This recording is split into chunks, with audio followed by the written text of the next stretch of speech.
Hi friends, ದಿನದ ಎಲ್ಲ ಪ್ರಮುಖ ಸುದ್ದಿಯನ್ನು ನಿಮಗೆ ತಲುಪಿಸೋ ಮಸ್ತ್ ಮಗ ಚಾನೆಲ್ನ ಫುಲ್ ನ್ಯೂಸ್ಗೆ ಸ್ವಾಗತ. ನಾನು ಅಮರ್ ಪ್ರಸಾದ್.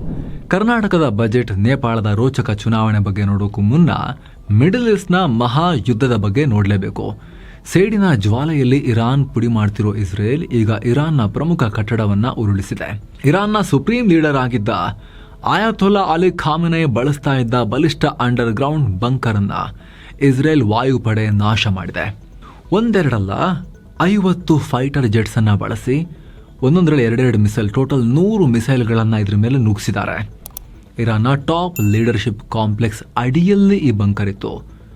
ದೊಡ್ಡ ಜಾಗದಲ್ಲಿ ಹರಡ್ಕೊಂಡಿತ್ತು ಭೂಮಿ ಕೆಳಗಡೆ. ಅದಕ್ಕೆ ಹಲವಾರು ಎಂಟ್ರಿ ಪಾಯಿಂಟ್ಗಳಿದ್ವು, ಗೌಪ್ಯ ಬಾಗಿಲು ಮತ್ತು ಟನಲ್ಗಳಿದ್ವು. ಅದೆಲ್ಲವನ್ನ ದಾಟಿ ಒಳಗೆ ಹೋದಾಗ ಖಾಮೆನಿ ಇರ್ತಾ ಇದ್ದ ಸೇಫ್ ಬಂಕರ್ ಇತ್ತು. ಇನ್ನು ಈ ಬಂಕರ್ ಒಳಗೆ ಹಲವು ರೂಮ್ಗಳಿದ್ವು. ಅವುಗಳನ್ನು ಮೀಟಿಂಗ್ ನಡೆಸೋಕೆ ಹಿರಿಯ ಅಧಿಕಾರಿಗಳೆಲ್ಲ ಬಂದು ಸೇರೋಕೆ ಯೂಸ್ ಮಾಡ್ತಾ ಇದ್ರು. ಇಲ್ಲಿಂದಲೇ ಇರಾನ್ ನಾಯಕರು ಯುದ್ಧ ಸಂದರ್ಭಗಳಲ್ಲಿ ಸೇನಾ ಕಾರ್ಯಾಚರಣೆಗಳಿಗೆ ನಿರ್ದೇಶನ ಕೊಡ್ತಾ ಇದ್ರು.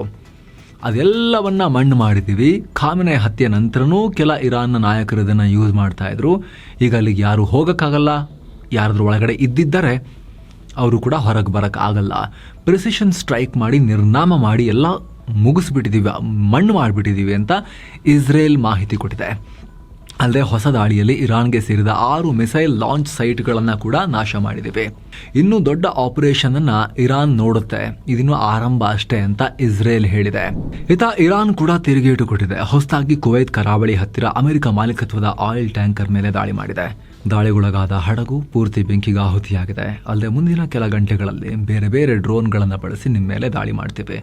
ಈ ದಾಳಿ ಇಲ್ಲಿಗೆ ಮುಗಿಯೋದಿಲ್ಲ, ಅಮೆರಿಕವನ್ನು ಓಡಿಸೋ ತನಕ ಇದನ್ನು ಮಾಡ್ತೀವಿ ಅಂತ ಇರಾನ್ ಹೇಳಿದೆ. ಅಷ್ಟೇ ಅಲ್ಲ, ಏಕಾಏಕಿ ಸುನ್ನಿ ಇಸ್ಲಾಮಿಕ್ ರಾಷ್ಟ್ರಗಳ ಮೇಲೂ ಕೂಡ ಭೀಕರ ದಾಳಿ ಮಾಡಿದ್ದಾರೆ. ಯುನೈಟೆಡ್ ಅರಬ್ ಎಮಿರೇಟ್ಸ್ ಮೇಲೆ ಒಂದೇ ಸಲ 109 ಡ್ರೋನ್ಸ್ ಮತ್ತು 9 ಮಿಸೈಲ್ಸ್ ಅನ್ನ ಹಾರಿಸಿದ್ದಾರೆ. ಹಾಗೆ ಇರಾಕ್ ಶಿಯಾ ಮೆಜಾರಿಟಿ ಕಂಟ್ರಿ, ಆದರೆ ಅಲ್ಲಿ ಅಮೆರಿಕನ್ ಬೇಸ್ಗಳಿದಾವಲ್ಲ, ಅದರ ಮೇಲೂ ಕೂಡ 2 ಡ್ರೋನ್ಗಳಿಂದ ದಾಳಿ ಮಾಡಲಾಗಿದೆ. ಇನ್ನು ಬಹರೇನ್, ಅದು ಕೂಡ ಶಿಯಾ ಮೆಜಾರಿಟಿ ಕಂಟ್ರಿನೇ, ಆದರೆ ಸುನ್ನಿ ಆಡಳಿತಗಾರ ಇರುವಂಥ ಕಂಟ್ರಿ. ಆ ರಾಜಧಾನಿ ಮನಾಮದಲ್ಲಿ ಮತ್ತೆ ಇರಾನ್ ಸರಣಿ ಸ್ಫೋಟಗಳನ್ನು ಮಾಡಿದೆ. ಹಾಗೆ ಇಸ್ರೇಲ್ ಮೇಲೂ ಕೂಡ ಇರಾನ್ ಖೈಬರ್, ಫತಾ ಬ್ಯಾಲಿಸ್ಟಿಕ್ ಮಿಸೈಲ್ಗಳನ್ನು ಹಾರಿಸಿದೆ. ಆದರೆ ಈ ದಾಳಿಯಲ್ಲಿ ಎಷ್ಟು ಡ್ಯಾಮೇಜಸ್ ಆಗಿದೆ ಅನ್ನೋದು ಇನ್ನಷ್ಟೇ ಕ್ಲಿಯರ್ ಆಗಬೇಕು. ಅಷ್ಟೇ ಅಲ್ಲ, ಈ ಯುದ್ಧದಲ್ಲಿ ಈಗ ಅಮೆರಿಕದ 3 MQ-9 ಡ್ರೋನ್ಗಳು ನಾಶವಾಗಿವೆ. ಇದನ್ನು ಅಮೆರಿಕನ್ ಅಧಿಕಾರಿಗಳು ಕೂಡ ಒಪ್ಕೊಂಡಿದ್ದಾರೆ. ಆದರೆ ಈ ಡ್ರೋನ್ ಹೊಡೆದಿದ್ದು ಇರಾನ್ ಅಂತ ಅವ್ರು ಹೇಳಲಿಲ್ಲ. ಈ 3 ಡ್ರೋನ್ಗಳು ಬೀಳೋಕೆ ಯಾರು ರೆಸ್ಪಾನ್ಸಿಬಲ್ ಅನ್ನೋದು ಇನ್ನೂ ಕೂಡ ಕ್ಲಿಯರ್ ಇಲ್ಲ ಅಂತ ಹೇಳ್ಕೊಂಡಿದ್ದಾರೆ. ಆದರೆ ಇರಾನ್ ನಾವು ಹೊಡೆದಿರೋದು ಇನ್ಯಾರು ಅಂತ ಹೇಳಿದ್ದಾರೆ. ಹಾಗೆ ಈ ಡ್ರೋನ್ ಅಮೆರಿಕದ ಅತಿ ಬಲಿಷ್ಠ ಡ್ರೋನ್. ಈ ಒಂದು ಡ್ರೋನ್ಗೆ 311 ಕೋಟಿ ರೂಪಾಯಿ ಆಗುತ್ತೆ. ಒಂದು ಜೆಟ್ ಬರುತ್ತೆ, ಇದರಲ್ಲಿ ಹೆಚ್ಚು ಕಮ್ಮಿ 4ನೇ ತಲೆಮಾರಿನ 4th ಜನರೇಷನ್ ಫೈಟರ್ ಜೆಟ್ ಬರುತ್ತೆ. ಅಷ್ಟು ಕಾಸ್ಟ್ ಇದು. ಈ MQ-9 ರೀಪರ್ ಡ್ರೋನ್ಗಳು ಅವೇ 3 ಹೋಗಿದೆ. ಇನ್ಯಾರು ರೆಸ್ಪಾನ್ಸಿಬಲ್? ಇರಾನೇ ಹೊಡೆದಿರೋ ಚಾನ್ಸಸ್ ಜಾಸ್ತಿ. 3 ಮತ್ತೆ ಸುಮ್ಮನೆ ಬಂದು ಕೆಳಗಡೆ ಬೀಳ್ತಾವ ಚಿಟ್ಟಗಳು ಬಿದ್ದಂಗೆ. ಫ್ರೆಂಡ್ಲಿ ಫೈರ್ ಇರ್ಬೋದಾ? ಫ್ರೆಂಡ್ಲಿ ಫೈರ್ ಎಷ್ಟಂತ ಮಾಡ್ಕೋತೀರಿ? ಅವ್ರನ್ನ ಹೊಡೆಯೋಕೆ ಹೋಗಿದೆ, ನೀವು ಹೊಡ್ಕೊಳಕ್ಕೆ ಹೋಗಿರೋದಲ್ಲಿ. ಆಲ್ರೆಡಿ F-15 ವಿಮಾನಗಳು ಬಿದ್ದಿದ್ದು ನಿಮಗೆ ಗೊತ್ತಿದೆ. ನಿಮಗೆ ಅದಾಗಿ 2 ದಿನ ಕಳೆದಿಲ್ಲ, ಮತ್ತೆ 3 MQ-9ಗೆ ಫ್ರೆಂಡ್ಲಿ ಫೈರ್ ಅಂತ ಹೇಳಕ್ ಹೋದ್ರೆ ಮತ್ತೆ ಜನ ನಗ್ತಾರೆ ಆಮೇಲೆ. ಸೊ ಅವ್ರು ಏನಂತ ರೀಸನ್ ಹೇಳ್ತಿಲ್ಲ, ನೋಡ್ಬೇಕು ಏನು ಕಾರಣ ಕೊಡ್ತಾರೆ ಆಮೇಲೆ ಅಮೆರಿಕನ್ಸ್ ಅಂತ. ಏನೋ ಮಿಡಲ್ ಈಸ್ಟ್ ಯುದ್ಧದ ಕಿಚ್ಚು ಹೆಚ್ಚಾಗ್ತಿದ್ದ ಹಾಗೆ ಕತರ್ನಲ್ಲಿರೋ ಭಾರತದ ರಾಯಭಾರ ಕಚೇರಿ ಮತ್ತೊಮ್ಮೆ ಅಡ್ವೈಸರಿ ಜಾರಿ ಮಾಡಿದೆ. ಅನಗತ್ಯ ಪ್ರಯಾಣ ಮಾಡಬೇಡಿ, ಕಿಟಕಿಗಳು ಮತ್ತು ತೆರೆದ ಪ್ರದೇಶಗಳಿಂದ ದೂರ ಇರಿ. ಕತರ್ನಿಂದ ಬರಬೇಕು ಅಂದರೆ ಸಲ್ವಾ ಲ್ಯಾಂಡ್ ಬಾರ್ಡರ್ ಮೂಲಕ ಸೌದಿ ಅರೇಬಿಯಾಗೆ ಬಂದು ಬರಬೇಕಾಗತ್ತೆ.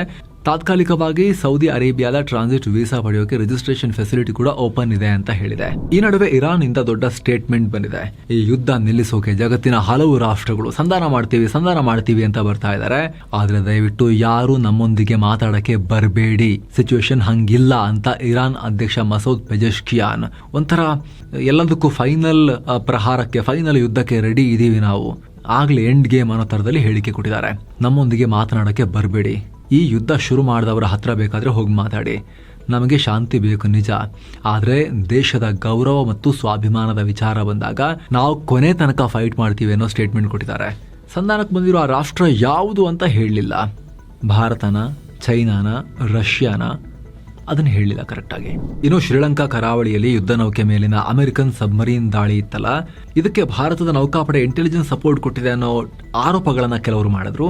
ಆದರೆ ಭಾರತೀಯ ನೌಕಾಪಡೆ ಏನ್ರಿ ಮಾತಾಡ್ತಿದ್ದಾರೆ, ಆಧಾರ ರಹಿತ, ಅಸಂಬದ್ಧ, ಬೇಸ್ಲೆಸ್, ಆ ಥರದ ಯಾವುದೇ ಕನೆಕ್ಷನ್ನೇ ನಮಗಿದಕ್ಕಿಲ್ಲ ಅಂತ ಕ್ಲಿಯರ್ ಮಾಡಿದೆ ನೌಕಾಪಡೆ.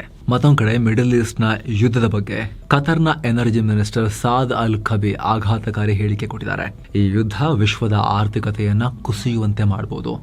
ಇನ್ನು ಕೆಲವೇ ದಿನಗಳಲ್ಲಿ ಗಲ್ಫ್ ರಾಷ್ಟ್ರಗಳ ತೈಲ ರಫ್ತುದಾರರು ತೈಲ ಉತ್ಪಾದನೆಯನ್ನ ಬಂದ್ ಮಾಡಬಹುದು. ಪ್ರತಿ ಬ್ಯಾರಲ್ ತೈಲಕ್ಕೆ $150 ತಲುಪಬಹುದು ಅನ್ನೋ ವಾರ್ನಿಂಗ್ ಕೊಟ್ಟಿದ್ದಾರೆ. ಆಲ್ರೆಡಿ $60 ಆಸುಪಾಸಿಂದ ಸೀದಾ $80-85 ದಾಟ್ಕೊಂಡು ಹೋಗ್ತಿರೋದೇ ತಡ್ಕೊಳಕ್ ಆಗ್ತಾ ಇಲ್ಲ ಜಗತ್ತಿಗೆ. ಡಬಲ್ ಆದ್ರೆ ಮೋರ್ ದೆನ್ ಡಬಲ್ $150 ರೀಚ್ ಆದ್ರೆ ಹೇಗಿರುತ್ತೆ ಸಿಚುವೇಶನ್ ಯೋಚನೆ ಮಾಡಿ ಸ್ನೇಹಿತರೆ. ಮತ್ತೊಂದ್ ಕಡೆ ಜಗತ್ತಿನಾದ್ಯಂತ ನಾವು ಪಾಠ ಕಲಿಸ್ತೀವಿ, ಇಸ್ರೇಲ್ ಎಂಬಸಿಗಳನ್ನ ಬಿಡೋದಿಲ್ಲ, ಅಮೆರಿಕನ್ ಎಂಬಸಿಗಳನ್ನ ಬಿಡೋದಿಲ್ಲ ಅಂತ ಹೇಳಿ ಇರಾನ್ ಅವರು ಕೂಗ್ತಾ ಇದಾರಲ್ಲ. ಹೀಗಾಗಿ ಸ್ಲೀಪರ್ ಸೆಲ್ಗಳ ಉಗ್ರರ ದಾಳಿಯ ಭಯ ಶುರುವಾಗಿದೆ ಯುರೋಪ್ನಲ್ಲಿ. ಈಗ ಇರಾನ್ಗೆ ಲಿಂಕ್ ಹೊಂದಿರೋ 4 ಲಂಡನ್ ಪೊಲೀಸರು ಅರೆಸ್ಟ್ ಮಾಡಿದ್ದಾರೆ. ಇದರಲ್ಲಿ ಒಬ್ಬ ಇರಾನ್ ಪ್ರಜೆ, ಉಳಿದ 3 UK ಮತ್ತು ಇರಾನ್ನ ಡ್ಯುಯಲ್ ಸಿಟಿಜನ್ಶಿಪ್ ಅನ್ನ ಹೊಂದಿದ್ದಾರೆ. ಇವರೆಲ್ಲ ವಿದೇಶಿ ಗುಪ್ತಚರ ಏಜೆನ್ಸಿಗಳಿಗೆ ಸಹಾಯ ಮಾಡ್ತಿದ್ದಾರೆ. ಯಹೂದಿಗಳ ವಿರುದ್ಧ ವಿಧ್ವಂಸಕ ಕೃತ್ಯ ನಡೆಸೋಕೆ ಪ್ಲಾನ್ ಮಾಡಿದ್ರು ಅಂತ ಲಂಡನ್ ಪೊಲೀಸರು ಹೇಳಿದ್ದಾರೆ.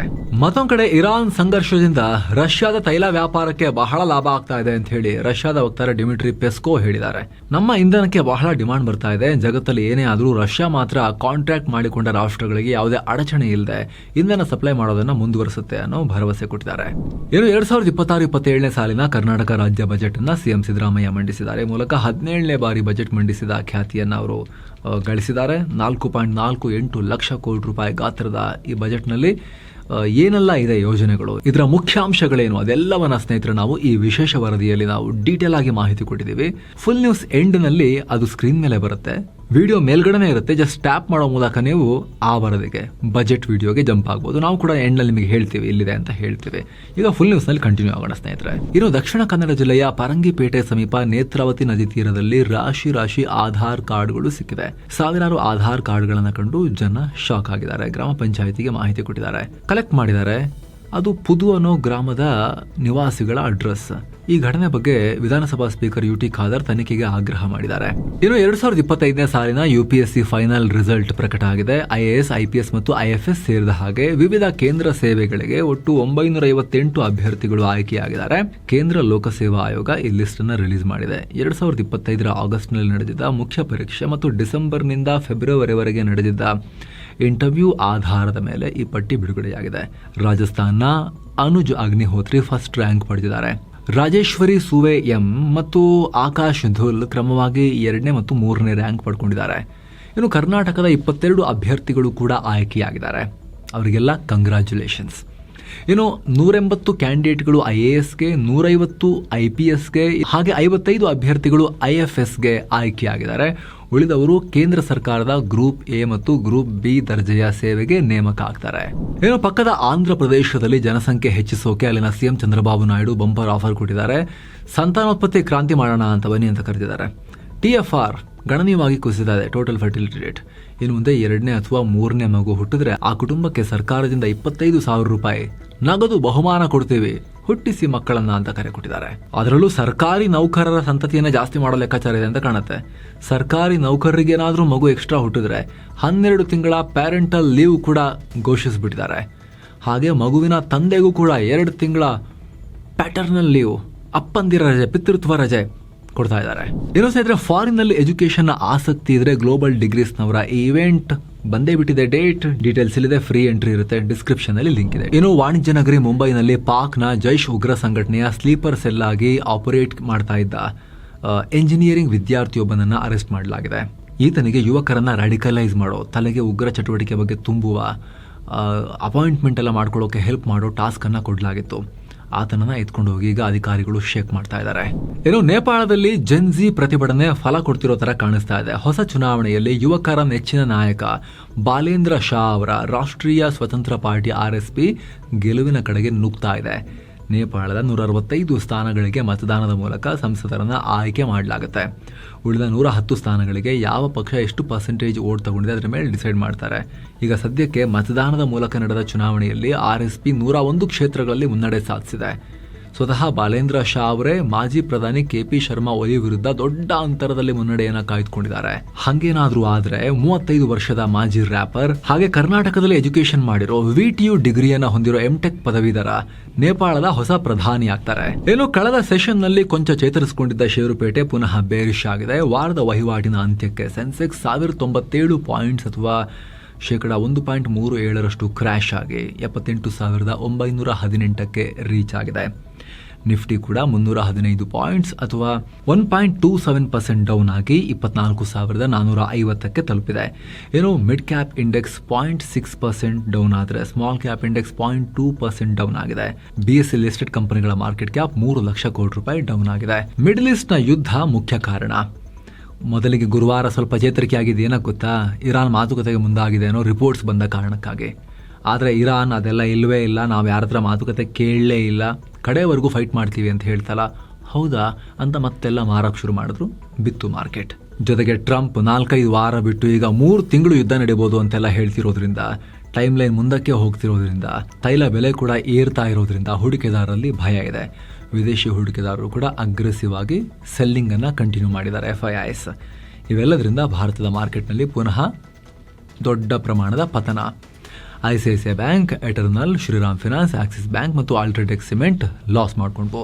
ಆದರೆ Bharat electronics, Reliance industries, NTPC, ONGC ಮತ್ತು ಸನ್ ಫಾರ್ಮಾ ಗೇನ್ ಮಾಡಿಕೊಂಡ್ರು.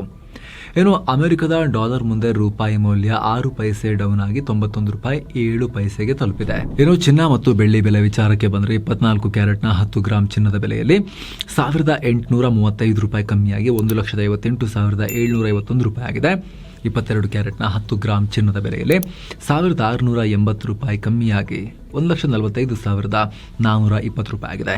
1 ಕೆಜಿ ಬೆಳ್ಳಿ ಬೆಲೆಯಲ್ಲಿ 3,489 ರೂಪಾಯಿ ಕಮ್ಮಿಯಾಗಿ 2,60,723 ರೂಪಾಯಿ ಆಗಿದೆ.